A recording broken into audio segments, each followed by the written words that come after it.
Hi guys, I'm Lori Vitale, and on this episode of Lori in the Kitchen, we are making crab rangoons, which I feel like crab rangoons is this year's version of the feta pasta. It is taking over the web. I've gotten so many DMs on Instagram asking me to show you how to make them. I've done a reels on them, but I'm gonna do a walkthrough. They're very, very, very easy. I need to know how this started. Apparently it started on TikTok. I am old, mid-30s.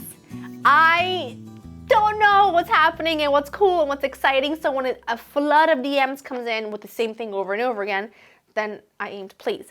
Let's get started. You don't need a lot of ingredients, but these are all the right ones. We're gonna start with crab. This is what I feel like is a very controversial situation. Everyone that I've seen, every recipe I read, everyone seems to use imitation crab because it's cheap and it doesn't have a very overwhelming fish flavor. You can, however, use a jumbo lump crab. The difference is $50. This will run you about $50 versus imitation crab. A pack of that will cost about $5. I don't know about you, if I'm gonna make crab rangoons, I am not spending $50 on crab. You can, but I just find that this is such a precious item. I don't wanna lose it with cream cheese and then fry it, if that makes any sense. So I'm gonna go ahead and use imitation, but you could use either. You could use a mix. If you're gonna use a real thing, use a jumbo lump crab. Don't use like the claw or a cheaper crab because it's very, very fishy and it kind of ruins the whole thing. I've tried it, it is not worth it, but this is gonna be saved to top some lobster tails.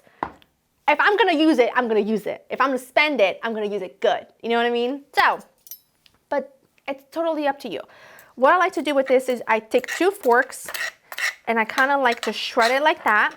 And then I'm gonna just run a knife and finally chop the whole bit. Once your crab, faux crab, whatever you're using is nice and chopped, add that to a bowl with some cream cheese, softened cream cheese. Then you're gonna take some scallions. I've already washed and trimmed the outer layers. And you're gonna go ahead and just thinly, very thinly, slice. Add those in, and now we're gonna flavor everything. Also, put some respect on my new ink, okay? It's fabulous. I think I also have another one over here. It's off though. Mia's very into the whole sticky tattoos and things like that lately. So anyway, soy sauce, low sodium. Add a bit in there like so, like that. I'm gonna add a drizzle of toasted sesame oil. I feel like without the sesame oil, it's just really missing something. And then a little granulated garlic, like so, like that, and a little granulated ginger. My mouth is salivating. They are so fantastic. So fantastic. And might I add, I am going to shallow fry because who are we kidding? It's just what I prefer, okay? However, you can also absolutely cook these in an air fryer. You're gonna have to just adjust the time and temperature according to your air fryer. They don't come out as sort of yummy, juicy, crispy on the outside. They come out a little drier, but I just find that to be the case with pretty much anything you air fry. You can just tell that that's gonna have good flavor, like so, like that. Now that everything is mixed, and you see how it's like, there's just enough cream cheese to hold everything together, but it's not most cream cheese and a little bit of everything else. It's a lot of everything and a little cream cheese to hold it together. That's what I like. That's what I'm into. Now you're gonna take some wonton wrappers. Very easy. I'm gonna show you how to make one. You take some water, a little bit of your filling. Don't overfill, please, because if you overfill, they end up exploding. A little bit of water, and then you're gonna make like a little purse. I just go opposite ends, and then I go opposite ends like that, and then I just sort of, if they don't pinch perfectly, if they don't seal, the first one's kind of like a pancake. Do you know what I mean? The first pancake, the first waffle, the first anything like that always is a bit wonky. So just give it a few little tries. These are all done. Don't judge me for how imperfect they are because I'm not good at it, but they are delicious, which is really all I really care about.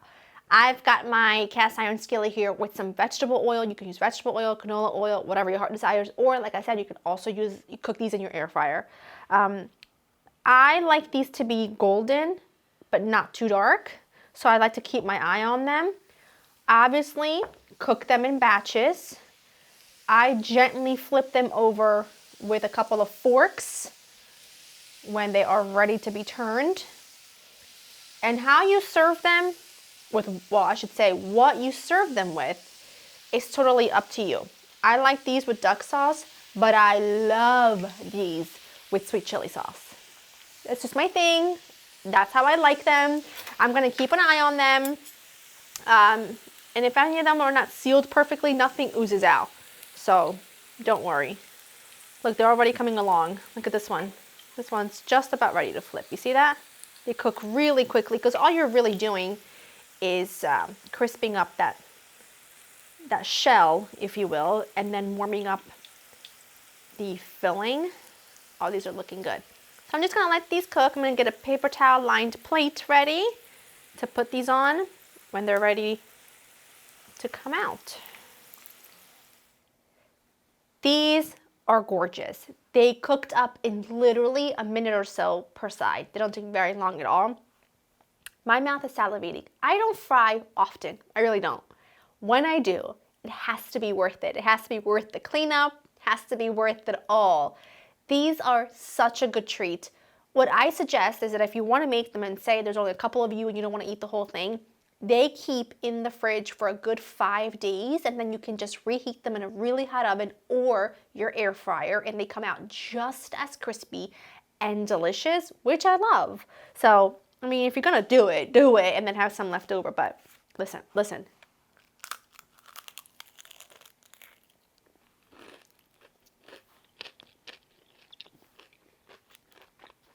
They are full of filling. Like, not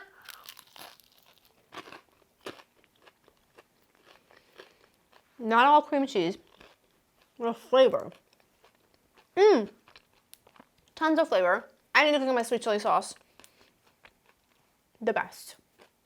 If you've been wanting to make them, and if you've been one of those people that has been just drilling into my DMs, hope you're happy. Recipes on LaurenInTheKitchen.com. Hope you enjoy spending time with me. You gotta make them. They are absolutely dynamite. Don't judge the shape. It doesn't matter. They go down so well. Hope you enjoy spending time with me, and I'll see you in the next one. Bye.